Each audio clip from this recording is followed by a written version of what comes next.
On this day in history, March 14th, 1590, as part of the Battle of Ivry, Henry of Navarre and the Huguenots defeat forces of the Catholic League under Charles, Duke of Mayenne, during the French Wars of Religion. Included in the following is an excerpt from the 1944 edition of the Encyclopedia Britannica, going over the history of the battle. Battle of Ivry, 1590. The Battle of Ivry, France, was fought between the Huguenots under Henry IV of France and the Catholics under the Duke of Mayenne on March 14, 1590. On August 1, 1589, Henry III was assassinated and Henry IV of Navarre ascended the French throne, and at the Battle of Ivry, won by him on September 28, 1589, he, through his energy, gallantry, and resourcefulness, established himself as the national hero. The next year, the Duke of Mayenne laid siege to Melun, but fell back on the approach of Henry. No sooner had the king withdrawn than he was recalled to confront Mayenne, who, reinforced by the Spaniards, had returned. The two forces, the duke's numbering about 13,000 and the king's somewhat less, met on the plain of Ivry.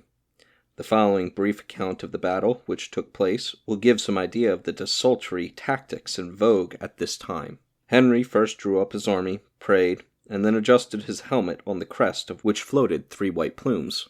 Before lowering his visor, he said to his companions, "I will conquer or die. Keep well your ranks, and if the heat of the battle compels you to leave them, always rally.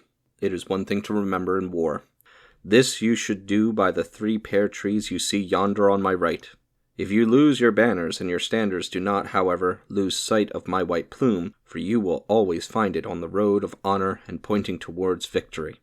Colonel Schomberg, a captain of mercenaries, rode up to the king and demanded that his men should be paid.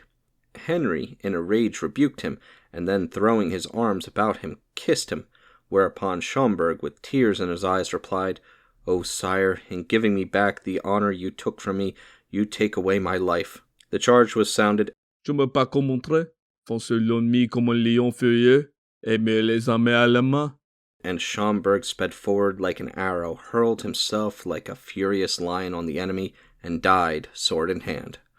With the shouts of "Vive la Roi!" battalions and squadrons followed with him. The two sides clinched, and for several hours attacks were made and repulsed without any decided advantage being gained. A page bearing a white plume in his helmet being killed, a panic seized upon some of Henry's squadrons. At the moment he was busily engaged in a hand-to-hand fight, lost to sight in a melee. Cutting his way out, his white plumes were once again seen, whereupon his soldiers, wild with joy, charged forward, and the enemy was routed.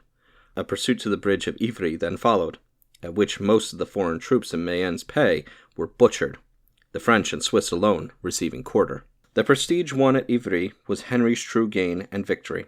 He was accepted by France, and then, as an act of political wisdom, in July 1593, he became a Catholic, and 2 years later brought about the collapse of all opposition.